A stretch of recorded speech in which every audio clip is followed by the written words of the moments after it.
नमस्कार मित्रांनो, पोलीस भरतीची नुकतीच जाहीर झाली. भरपूर साऱ्या जागा आहे. त्या अनुषंगाने आपल्याला ग्राउंडची प्रॅक्टिस करणं पण गरजेचं आहे.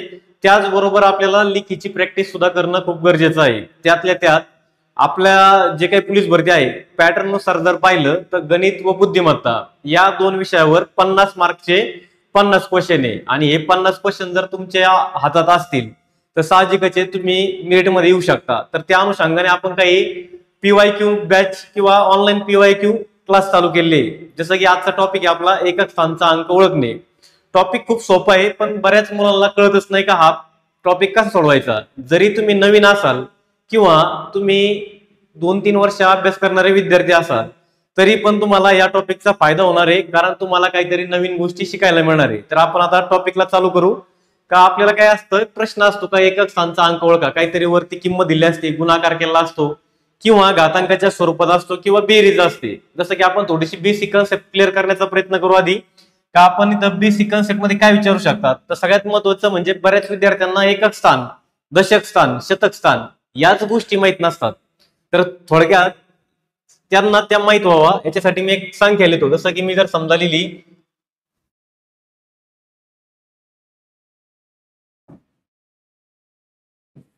ही तुमच्या पुढे एक मोठी संख्या आहे. तर आता आपल्याला याच्यामधलं एकक स्थान काय आहे, दशक स्थान काय आहे, शतक स्थान, हजार स्थान.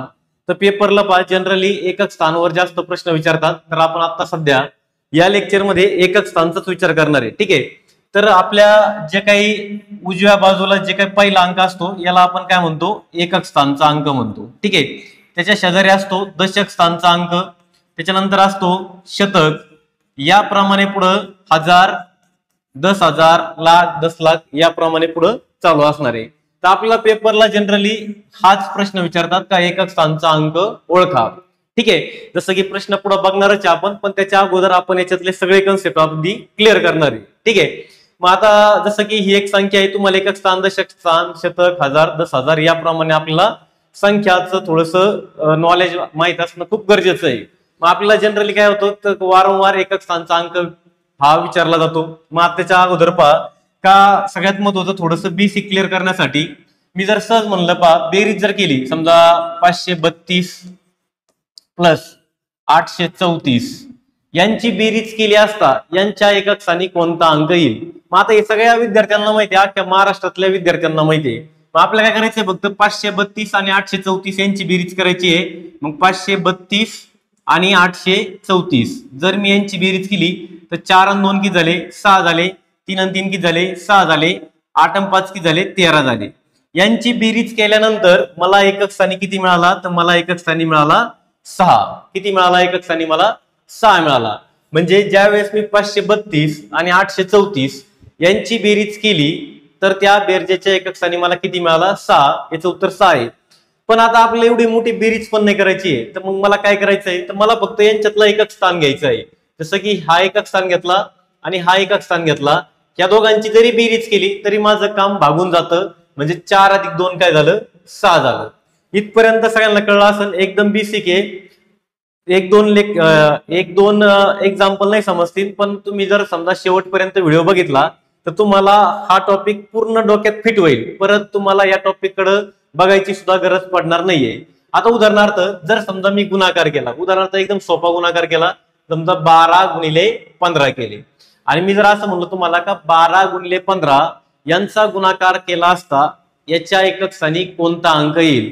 मग आपण 12 गुणिले 15 करतो, तर 12 गुणिले 15 तर मी डायरेक्ट गुणाकार करतो, तो आहे 180. तर माझा एकक स्थानी किती आला, तर माझा एकक स्थानी आला 0. तर माझं उत्तर काय आहे, 0. पण मला एवढा मोठा गुणाकार करायची गरज नाहीये. तर मग मी काय करणार आहे, मी फक्त एकक स्थानचाच विचार करून त्यांचा गुणाकार करणार आहे. जसं की बेरजेमध्ये मी फक्त एकक स्थानचीच बेरीज केली, त्याचप्रमाणे मी गुणाकारामध्ये सुद्धा त्यांच्या एकक स्थानचाच गुणाकार करणार. 5 दुने 10 आले आणि 10 मधला फक्त शेवटचा अंक घ्यायचा आहे, तो म्हणजे 0. म्हणजे याच्या गुणाकाराच्या एकक स्थानी काय असणार आहे, 0 असणार आहे. आता पहा गुणाकार आणि बेरच्या बाबतीत मी तुम्हाला सांगितलं. आता याच्यावर असणारे काही एक्झाम्पल घेऊ आपण, जेणेकरून तुम्हाला हा पॉइंट चांगला क्लिअर होईल. जसं की पहिलं एक्झाम्पल पहा का आता गुणाकार भरपूर मोठा आहे. जसं की 584 गुणिले 328 गुणिले 547 गुणिले 613 या संख्यांचा गुणाकार केला असता उत्तराच्या एकक स्थानी कोणता अंक येईल. ठीक आहे. मग आता जनरली मुलं काय करतात, तर मुलांना या गोष्टी काही माहित नसतात. मग ते काय करतात का फालतू टाइमपास करतात. 584 गुणिले 328 गुणाकारामध्ये 547 गुणाकारामध्ये 613 एवढ्यांचा गुणाकार करत बसतात आणि तो गुणाकार खूप मोठा होतो, किचकट होतो आणि त्याने काय होतं आपला टाइम वेस्ट जातो. आता पहा हे नवीन विद्यार्थी असं करतात. जुन्या विद्यार्थ्यांना माहिती आहे हा प्रश्न कसा सोडवायचा आहे, पण नवीन विद्यार्थी काय करतात या प्रकारे गुणाकार करण्याचा प्रयत्न करतात आणि नंतर उत्तर शोधण्याचा प्रयत्न करतात. पण अशा वेळेस असं नाही करायचं. तर मी तुम्हाला सांगितलं काय का यांचे एकक स्थानचे अंक पकडा. जसं की 4 नंतर 8 नंतर 7 नंतर 3 यांचा गुणाकार करा. जसं की 4 गुणिले 8 गुणाकारामध्ये 7 गुणाकारामध्ये 3. आता दोघांचा गुणाकार करा. जसं की पहा 8 चोक 32 7 त्रिक 21. पुन्हा काय करायचं आहे, पुन्हा याचा एकक स्थानचा अंक आणि याचा एकक स्थानचा अंक यांचा गुणाकार करायचा आहे. म्हणजे 2 गुणाकारामध्ये 1. मग 2 गुणाकारामध्ये 1 म्हणजे उत्तर किती आलं तुमचं 2 आलं. म्हणजे याचं उत्तर किती आहे, तर याचं उत्तर आहे तुमचं ऑप्शन क्रमांक 1 2 उत्तर आहे. ठीक आहे. सगळ्यात सोपं आहे. पहा काय करायचं, एकक स्थानचे अंक घ्यायचे त्यांचा गुणाकार करायचा. तुम्ही दोघांचा गुणाकार केला तरी चालेल किंवा 8 चौक 32 32 गुणिले 7 गुणिले 3 असं केलं तरी चालेल, पण ते परत थोडस लेंदी होतंय. तर मी काय केलं फक्त ह्या दोघांचा गुणाकार केला, त्याचप्रमाणे ह्या दोघांचा गुणाकार केला. 8 चौक 32 7 त्रिक 21. मग 32 गुणिले 21 असं नाही करायचं, मला फक्त त्यांचे एकक स्थान पाहिजे. मग मी 2 आणि 1 परत यांचा गुणाकार केला, कारण इथं 32 मध्ये 2 हा एकक स्थानी आहे, त्याचप्रमाणे 21 मध्ये 1 हा एकक स्थानी आहे. ह्या दोघांचा गुणाकार केला तर उत्तर किती आलं 2 आलं. ठीक आहे. हा प्रश्न तुम्हाला समजला असेल तर आता मी पुढच्या प्रश्नाकडे जातो का जेणेकरून तुम्हाला आणखीन सोपं जाईल समजायला. एक उदाहरणात समजणार नाही नवीन विद्यार्थ्यांना, जुन्या विद्यार्थ्यांना लगेच समजेल. दोन एक्झाम्पल मध्ये नाही समजणार, पण मी तुम्हाला गॅरंटी देतो का 3ऱ्या 4थ्या एक्झाम्पल मध्ये तुमचा हा जो कन्सेप्ट आहे हा डायरेक्ट फिट होईल. ठीक आहे. तर आता पहा पुन्हा 339 गुणिले 573 गुणिले 890. मग आता 339 आहे त्याला गुणिले 573 आहे त्याला गुणिले 890 आहे. आता यांचे एकक स्थानचा आपल्याला काय करायचं आहे, म्हणजे यांचा सगळ्यांचा गुणाकार केला असता उत्तराच्या एकक स्थानी कोणता अंक येईल असं त्यांनी सांगितलंय. मग मी फक्त एकक स्थान घेतो. जसं की 9 3 आणि 0. मग 9 गुणाकारामध्ये 3 गुणाकारामध्ये 0 आणि तुम्हाला हे माहिती आहे का शून्याने कोणत्याही संख्येला गुणा शेवटी उत्तर काय येतंय 0 येणार आहे. म्हणजे याचा अर्थ असा झाला का आपण या सगळ्यांचा गुणाकार केला तर उत्तराच्या एकक स्थानी काय येणार आहे, तर उत्तराच्या एकक स्थानी 0 येणार आहे. म्हणजे याचं उत्तर काय आहे ऑप्शन नंबर 2 0 उत्तर आहे. ठीक आहे. कारण आपल्याला ही प्रॉपर्टी माहिती आहे शून्याची का शून्याला कोणत्याही संख्येमध्ये गुणा तर उत्तर काय येतंय 0 येणार आहे. चला अजून एक एक्झाम्पल पहा. तर पहा आता 999 गुणिले 88 गुणिले 7777 गुणिले 22,222 या संख्यांचा गुणाकार केला असता उत्तराच्या एकक स्थानी कोणता अंक येईल. आता तुम्ही याचं उत्तर झटपट सांगू शकता. जसं की बघा याच्या एकक स्थानी किती आहे 9 आहे, गुणाकारामध्ये इथं किती आहे 8 आहे, गुणाकारामध्ये 7 आहे, गुणाकारामध्ये एकक स्थानी किती आहे 2 आहे. मग 8 9 72 7 दुने 14 परत 2 गुणिले 4 करायचंय कारण यांची एकक स्थान घ्यायची आपल्याला. 4 गुणिले 2 करा 4 दुने किती झाले 8. तर आपलं उत्तर काय पाहिजे 8 पाहिजे. म्हणजे ऑप्शन नंबर काय पाहिजे तुमचा 1 पाहिजे. आता हा तुमचा कन्सेप्ट टोटल क्लिअर झाला असणार आहे, एकदम डोक्यात फिट झाला असणार आहे का नेमकं होतंय काय. ठीक आहे. मग आता असं करायचं नाही का 999 गुणिले 88 गुणिले 7777 एवढ्यांचा गुणाकार आपल्याला पेपरमध्ये करत बसायचा नाहीये. तेच जर तुम्ही केलं तर तुम्हाला भरती होण्यासाठी भरपूर कालावधी लागू शकतो, कदाचित 2 पंचवार्षिक योजना सुद्धा लागू शकतात. ठीक आहे. थोडस स्मार्ट टेक्निक करण्याचा प्रयत्न करा. तर आता पहा आता आपण गुणाकाराच्या बाबतीत हे सगळं शिकलोय. 3 एक्झाम्पल घेतले, 3 एक्झाम्पल मध्ये तुम्हाला सगळं समजलं. पण आता इथून पुढे आपल्याला घातांकाच्या बाबतीत विचार करायचा आहे. म्हणजे एखादी संख्या दिली आहे, जसं की मी जर तुम्हाला सहज म्हणलं का 235 आणि त्याचा घातांक 1000 12 आहे. तर आपण याचं ज्यावेळेस विस्तारित स्वरूप लिहू तर त्यावेळेस त्याच्या एकक स्थानी कोणता अंक येईल. किंवा असं पण एक्झाम्पल असेल जसं की बघा 998 त्याचा घातांक 784 आहे. ज्यावेळेस मी याचा विस्तारित स्वरूपात करल म्हणजे ज्यावेळेस मी याचा घातांक करल 998 चा घातांक 784 करल त्यावेळेस त्याच्या एकक स्थानी कोणता अंक येईल हे आपल्याला शोधायचं आहे. मग आता हे प्रश्न थोडेसे काय होतात पुढच्या लेवलला जाणारे खूप सोपे आहे पहा. फक्त याच्यातल्या तुम्हाला थोड्याशा बारकावे कळले पाहिजे आणि टेक्निक कळले पाहिजे. जसं की आपण आता काय केलंय टाईप केले. जसं की टाईप म्हणजे काय का आपल्याकडे तीन टाईप मध्ये आपण याचं विभाजन केलंय का टाईप नंबर 1 त्याच्यानंतर टाईप नंबर 2 आणि टाईप नंबर काय आहे तर टाईप नंबर 3. आता हे 3 टाईप मध्ये विभाजन करण्याचं कारण काय आहे तर आपल्याला काय करायचं आहे याच्यामध्ये काहीतरी लॉजिक आहे आणि हे लॉजिक समजून घ्यायचं आहे. आणि या तिन्ही टाईपचं लॉजिक थोडंसं वेगळं आहे. या तिन्ही टाईप जे केले आपण या तिन्ही टाईपचं लॉजिक काय थोडंसं वेगळं आहे म्हणून आपण त्याचे 3 टाईप केले.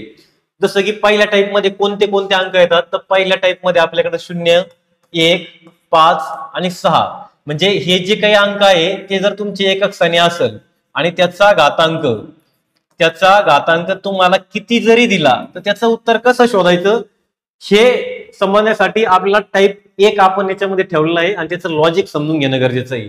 आता टाईप 2 मध्ये काय आहे तर टाईप 2 मध्ये 4 आणि 9 आहे. जर समजा एखाद्या संख्येच्या एकक स्थानी 4 आणि 9 असेल आणि त्याचा आपण घातांक केला खूप मोठा घातांक केला तर त्याचं उत्तर काय करायचंय किंवा त्याचं उत्तर काय द्यायचंय हे समजून घेण्यासाठी आपण त्याला टाईप नंबर 2 मध्ये ठेवलंय आणि त्याचं लॉजिक पहिल्यापेक्षा थोडंसं वेगळं आहे.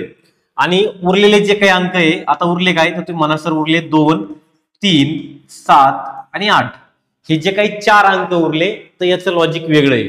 ठीक आहे तर मग आपल्याला 3 टाईप मध्ये प्रश्न कव्हर करायचे. हे 3 टाईप मध्ये आपण प्रश्न कव्हर केले तर तुमचा एकक स्थानचा अंक तुम्हाला झोपेतून जरी उठवलं तरी तुम्हाला 100% समजेल याची गॅरंटी मी देतो. जसं की पहिल्या टाईप मध्ये आपण काय पाहिलं तर पहिल्या टाईप मध्ये आपल्याकडे पहा कोणकोणते अंक आहे जसं की 0 आहे 1 आहे 5 आहे आणि 6 आहे. आता याला समजून घेण्याचा आपण थोडासा प्रयत्न करू. जसं की मी एक एक्झाम्पल काय लिहिलं मी लिहिले 50. ठीक आहे आणि मी 50 चा घातांक समजा मी 3 लिहिला. 50 चा घातांक मी काय लिहिला 3 लिहिला. मग मी जर तुम्हाला सहज म्हणलं का या 50 चा घातांक 3 याच्या विस्तारित स्वरूपात ज्यावेळेस आपण याचं विस्तारित स्वरूप करू त्यावेळेस त्याच्या एकक स्थानी कोणता अंक येईल. ठीक आहे मग आता इथं मी घातांक 3 आहे म्हणजे याचा अर्थ काय आहे तर ते समजून घ्या. 50 चा गुणाकार 50 सोबत 3 वेळा करायचा आहे म्हणजे याचा अर्थ आज झाला 50 गुणिले 50 गुणिले 50.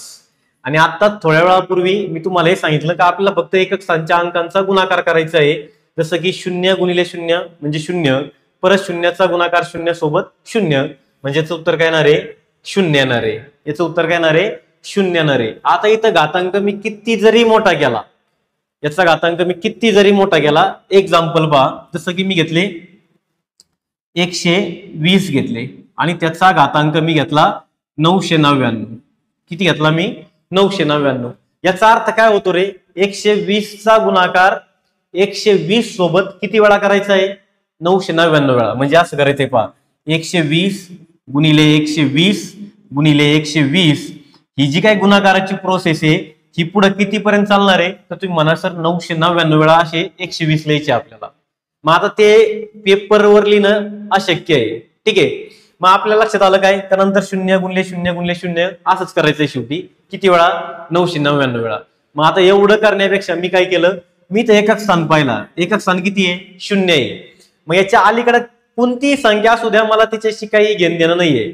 याच्या अलीकडं डाव्या बाजूला किती मोठी संख्या असू द्या जसं की इथं 12 आहे इथं 5 आहे इथं आणखीन पण वेगवेगळी संख्या असू शकते मला त्याच्याशी काही घेणं देणं नाहीये. याचं उत्तर जे असणार आहे तर त्याच्या उत्तराच्या एकक स्थानी नेहमी तोच अंक भेटतो 0 म्हणजे जो इथं अंक आहे ना तोच अंक तुमचा इथं भेटणार आहे 0. म्हणजे ह्या सगळ्यांचं लॉजिक सेम आहे. 0 जर एकक स्थानी असेल त्याचा घातांक किती जरी केला तरी त्याच्या एकक स्थानी काय भेटणार आहे 0च भेटणार आहे. 1 एकक स्थानी असताना त्याचा घातांक किती जरी घेतला तरी त्याच्या एकक स्थानी मला 1च भेटणार आहे. एकदम सोपं लॉजिक आहे पहा. डायरेक्ट डोळ्याने उत्तर काढायचंय. ज्यावेळेस पेपरला प्रश्न येईल त्यावेळेस कॅल्क्युलेशन नाही पाहायचं एकक स्थानी किती आहे? 0 आहे, तर उत्तर 0च लिहायचं. घातांक किती असू द्या, फक्त 0 सोडता, हे लक्षात घ्या. इथे एक महत्वाची गोष्ट काय आहे तर हे समजून घ्या. 0 व्यतिरिक्त म्हणजे जर घातांक 0 सोडताय, इथं मी लिहितो पहा, घातांक 0 सोडून इतर ज्या संख्या असेल, 0 सोडून इतर कोणत्याही संख्या घातांकाच्या स्वरूपात असू द्या, त्याचं उत्तर नेहमी एकक स्थानी तेच असणार आहे. ठीक आहे.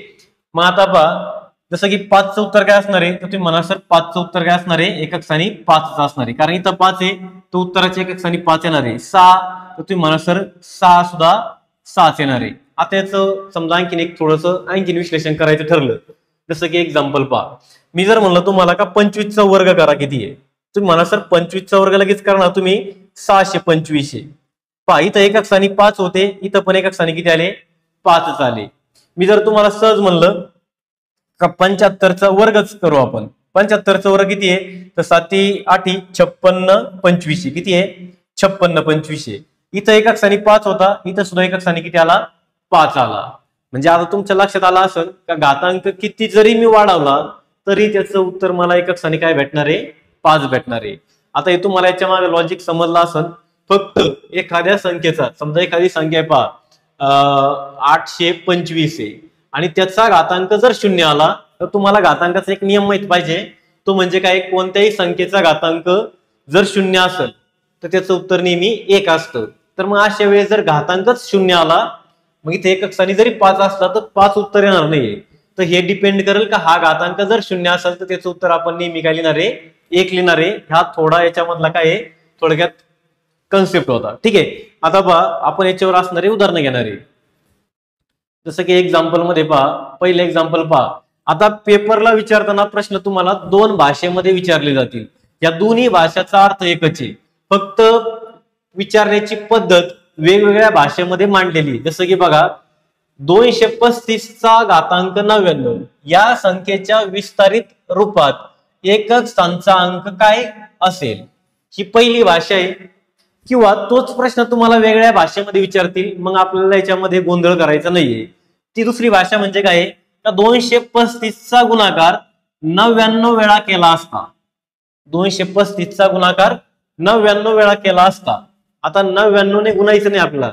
आता इथं जरी समजा 235 गुणिले 99 केलं तरी एकक स्थानी 5 येणार आहे, पण काही पुढे प्रश्न असे आहे का तिथं चेंज होणार आहे. याचा अर्थ बिलकुल असा नाही का 235चा गुणाकार 99 सोबत करायचा आहे. तर याचा अर्थ असा आहे 235 गुणिले 235 गुणिले 235 असा गुणाकार आपल्याला किती वेळा करायचा आहे? तर असा गुणाकार आपल्याला 99 वेळा लिहायचा आहे. 935चा गुणाकार 235चा गुणाकार 235 सोबत किती वेळा लिहायचा आपल्याला? 99 वेळा लिहायचा आहे.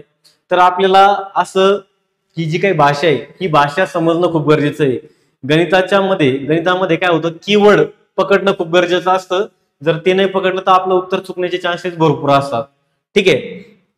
तर मग आता पहा तुमच्या लक्षात येईल का तुम्हाला मी एक शॉर्ट ट्रिक सांगितलेली आहे किंवा त्याचा बेसिक एक लॉजिक सांगितलं. काय आहे? काय एकक स्थानी पाहिलं काय आहे? एकक स्थानी 5 आहे. मग इथं पण पहा हा आणि हा प्रश्न काय आहे? सेम आहे. एक तर या स्वरूपात तुम्हाला प्रश्न विचारतील, ही भाषा विचारतील किंवा ही भाषा विचारतील, दोघांचा अर्थ काय आहे? सेम आहे. म्हणून मुद्दामून मी 2 टाईप मध्ये प्रश्न लिहिले. इथं पण प्रश्न लिहिला, तोच प्रश्न कसा विचारला जाऊ शकतो हे पण तुम्हाला दाखवलं. ठीक आहे. मग आता मला सांगा एकक स्थानी किती आहे? 5 आहे आणि त्याचा घातांक किती आहे? 99 आहे. 0 आहे का घातांक? तुम्ही म्हणाल सर 0 घातांक नाहीये. मग 0 घातांक नाहीये तर इथं जर 5 असेल त्याचं उत्तर एकक, त्याचं ज्यावेळेस आपण एकक स्थान काढू तर त्याच्या उत्तराच्या एकक स्थानी सुद्धा काय असणार आहे? 5 असणार आहे. म्हणजे उत्तर नंबर किती आहे? 2 आहे. ऑप्शन क्रमांक तुमचा 2 आहे. एकदम सोपे. पहा पाहिल्या बरोबर 5 आले. 99 वेळा गुणाकार करायचा आहे म्हणजे 235 गुणिले 235 असं कंटिन्यू करायचं आहे. तर करत बसायचं नाही. 5 येतं एकक स्थानी पण काय असणार आहे? 5 असणार आहे. इथं पण पहा तेच आहे. आता बऱ्याच जणांना समजलं नसतं तर त्यांच्यासाठी आणखीन एक एक्झाम्पल आहे. फक्त तुम्हाला टाईप 1 मध्ये कोणकोणते अंक आहे तर तुम्ही म्हणा सर टाईप 1 मध्ये 0 आहे, 1 आहे, 5 आहे आणि 6 आहे. फक्त आपल्या याच्यातला एकक स्थानी अंक पाहायचा आहे. जसं की बघा 1495 त्याचा घातांक किती आहे? 243. या संख्येच्या विस्तारित रूपात एकक स्थानचा अंक काय असेल? म्हणजेच हा प्रश्न वेगळ्या भाषेत असा पण विचारला जातील, 1495चा गुणाकार 243 वेळा केला असता उत्तराच्या एकक स्थानी कोणता अंक असेल? एकक स्थानी किती आहे? 5 आहे, तर उत्तराच्या एकक स्थानी सुद्धा 5च असणार आहे. ठीक आहे, प्रश्न तुम्हाला समजत असणार आहे, एवढं काही नाहीये, एकदम अगदी 5वीच्या मुलाला सुद्धा समजेल अशा स्वरूपाचे प्रश्न आहे. एकदा तुम्हाला याच्यातलं लॉजिक समजलं का तुम्ही भरभर उत्तर काढू शकता. जसं की आता पहा इथं 81चा घातांक 89 या संख्येच्या विस्तारित रूपात एकक स्थानचा अंक काय असेल? किंवा 81चा गुणाकार 89 वेळा केला असता उत्तराच्या एकक स्थानी कोणता अंक असेल? इथं काय दिसतंय तुम्हाला? 1. आता पहा, काही विद्यार्थ्यांना याच्यामध्ये थोडासा प्रॉब्लेम होतो.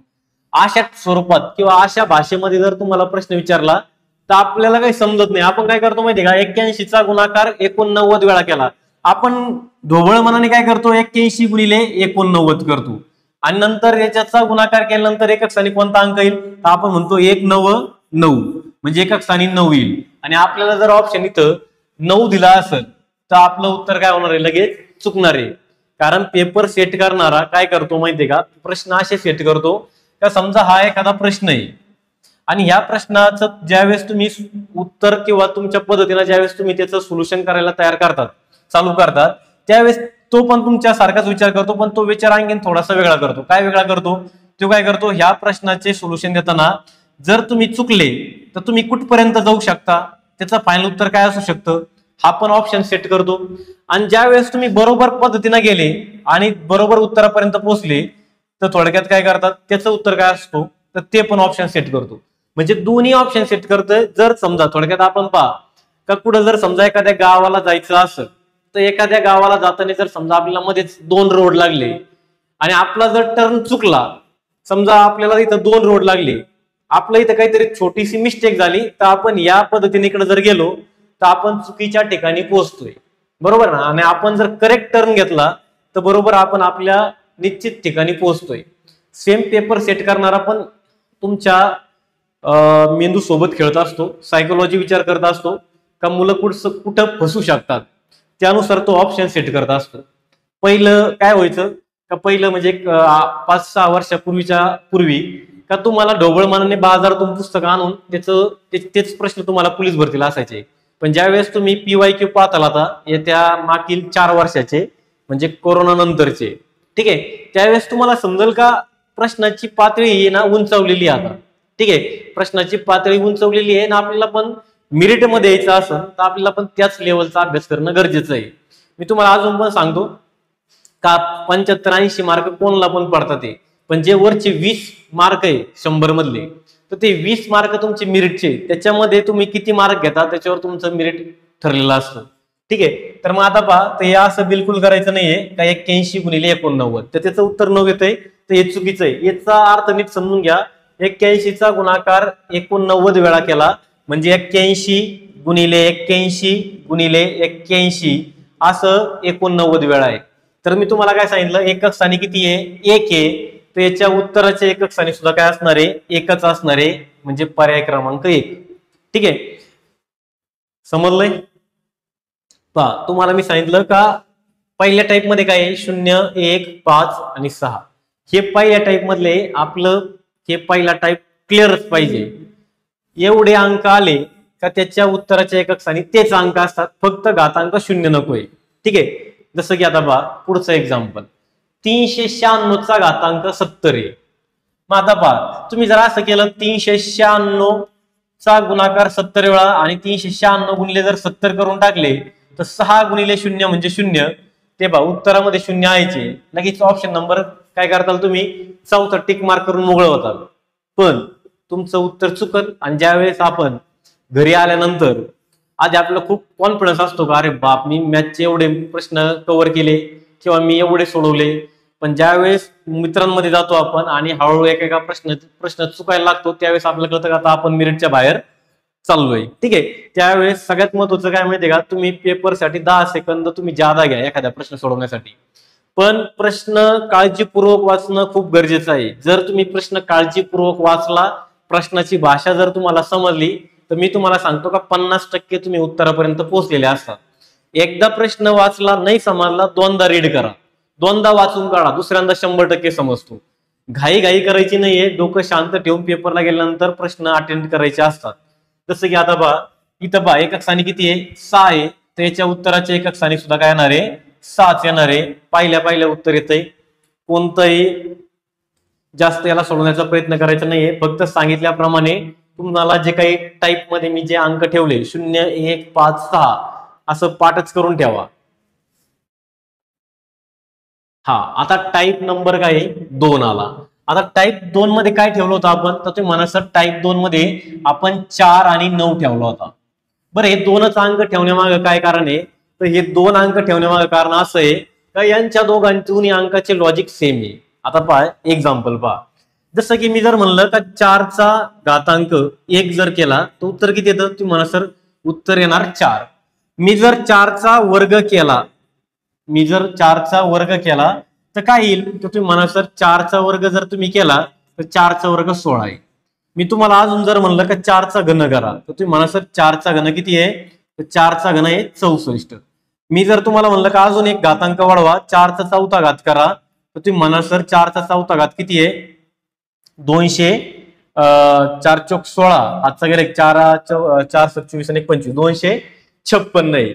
याप्रमाणे मी जर असे घातांक वाढवत गेलो तर मला एक लॉजिक समजलं काय, तर एकक स्थानी एक तर 4 येतोय 6 येतोय, 4 येतोय 6 येतोय, याप्रमाणे ते कंटिन्यू खाली होणार आहे. म्हणजे आपल्याला 2च अंक मिळणार आहे, एक तर 4 मिळणार किंवा 6 मिळणार, 4 मिळणार किंवा 6 मिळणार.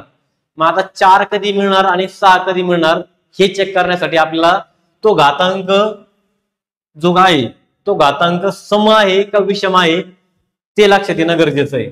जसं की इथं घातांक काय होता, तर तुम्ही म्हणा सर घातांक इथं विषम संख्या आहे, तर विषम संख्या जर घातांक असेल तर त्याच्या एकक स्थानी नेहमी 4च असणार आहे. हे पहा इथं पण काय आहे, घातांक विषम संख्या आहे, घातांक विषम संख्या असेल तर त्याच्या एकक स्थानी नेहमी 4च असणार आहे. आणि जर घातांक समसंख्या असेल तर त्याच्या एकक स्थानी नेहमी 6 असणार आहे. जर घातांक समसंख्या असेल तर त्याच्या एकक स्थानी नेहमी 6 असणार आहे. म्हणजे इथं तुम्हाला एक गोष्ट लक्षात आली का, इथं तुम्हाला घातांक कसा आहे ते पाहायचं आहे.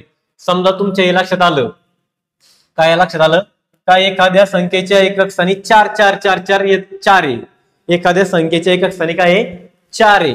मग आपल्या डोक्यात एक पाहिजे का, घातांक जर समजा तुमची समसंख्या असेल तर त्याच्या एकक स्थानी नेहमी 6 असतो, आणि घातांक जर समजा विषम असेल तर त्याच्या एकक स्थानी नेहमी काय असणार आहे 4 असणार आहे, नेहमी काय असणार आहे 4 असणार आहे. लॉजिक तुम्हाला समजलं असेल. सेम लॉजिक 9च्या बाबतीत सुद्धा आहे. मग आता 9च्या बाबतीत 4 6 येईल का, तुम्ही म्हणणार नाही सर 9च्या बाबतीत 4 6 नाही येणार. तर पहा 9चा एक घातांक म्हणजे काय 9 आहे, 9चा वर्ग किती आहे, तर तुम्ही म्हणा सर 9चा वर्ग 81 आहे. त्याचप्रमाणे 9चा घन किती आहे, तर 9चा घन आहे 729.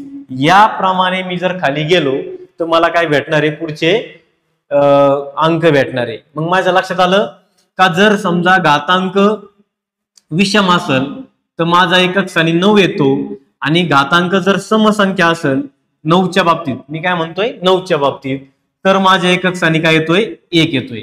म्हणजे मी तर असं लिहू शकतो का, 9च्या बाबतीत मी असं लिहू शकतो का, जर घातांक समसंख्या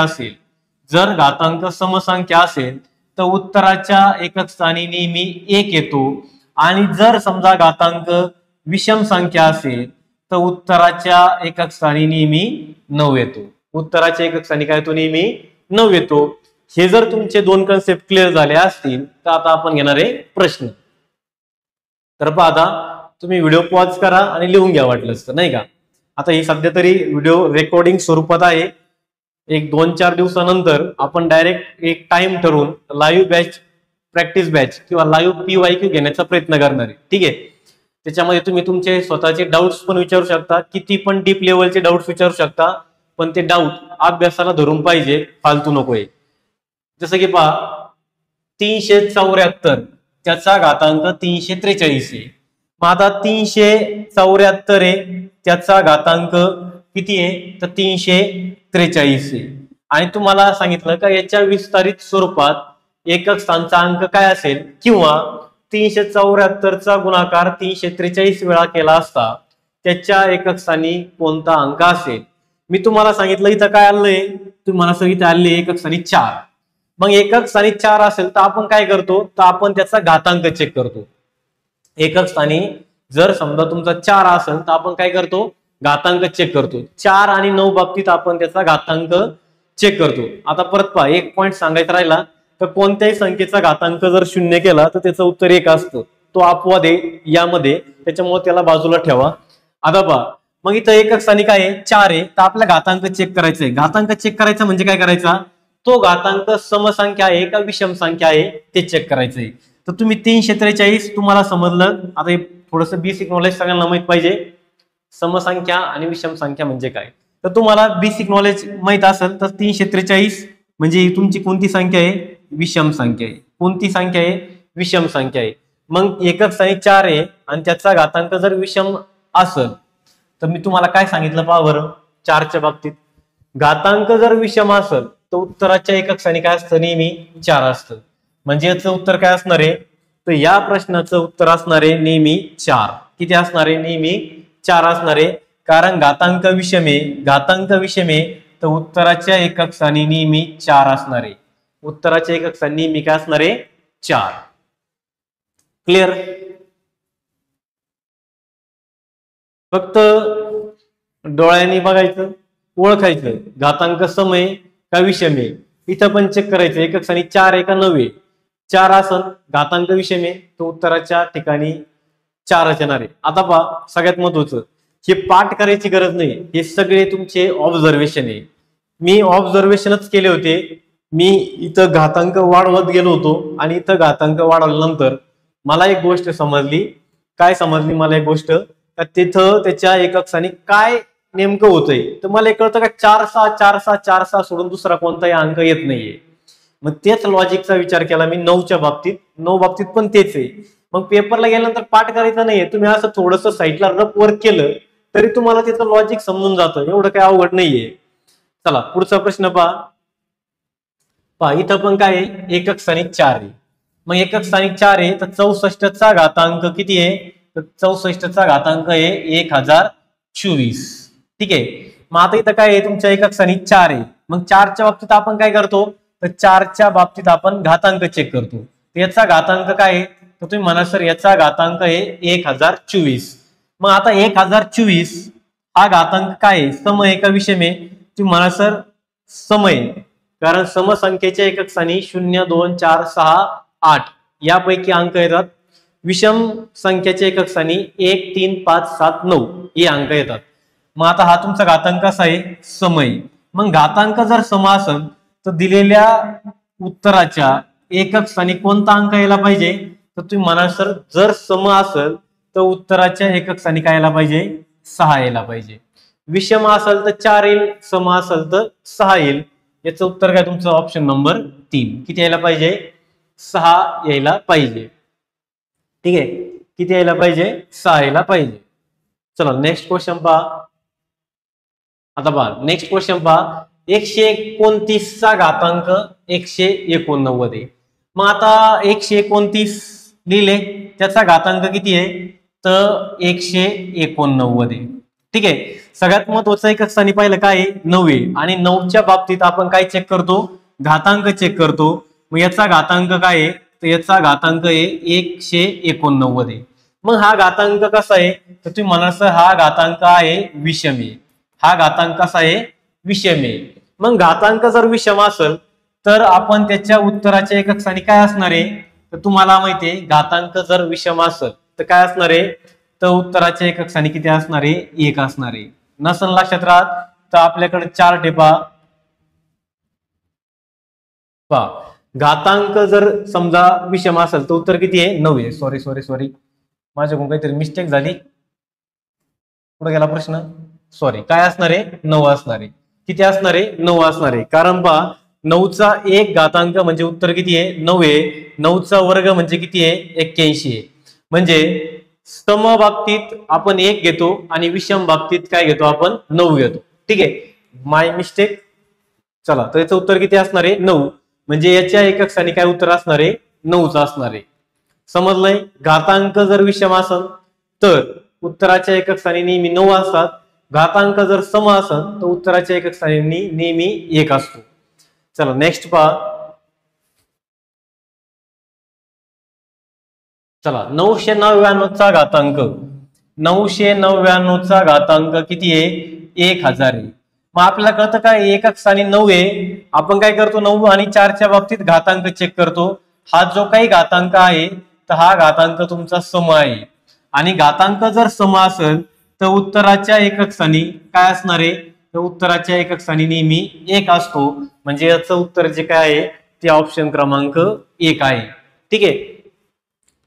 चला तर हा पार्ट तुम्हाला समजला असणार आहे. आता काही लॉजिक लावायचं नाहीये. 4 आणि 9 बाबतीत काय होतंय? 0 1 5 6 बाबतीत तेच अंक असतात. 0 1 5 6.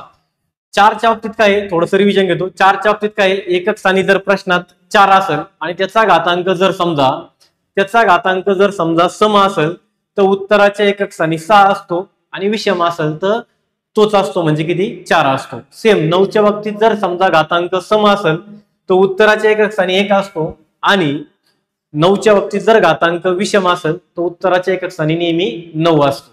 ठीक आहे. तर हे 2 टाईप तुम्हाला समजले असणार आहे. तर त्यानंतर पाहता सगळ्यात महत्वाचं पोलीस भरतीची बॅच आपली, ती बॅच रेकॉर्डिंग स्वरूपात आहे. त्या बॅच मध्ये तुम्हाला बेसिक पासून तर काठिण्य पातळीपर्यंत शिकवलं जाईल. जवळपास एकूण व्हिडिओ जे आहे फक्त अंकगणिताचीच बॅच आहे सध्या. लवकरच आपली बुद्धिमत्तेची पण बॅच चालू होणार आहे. ती पण रेकॉर्डिंग स्वरूपात असेल किंवा लाईव्ह स्वरूपात असणार आहे.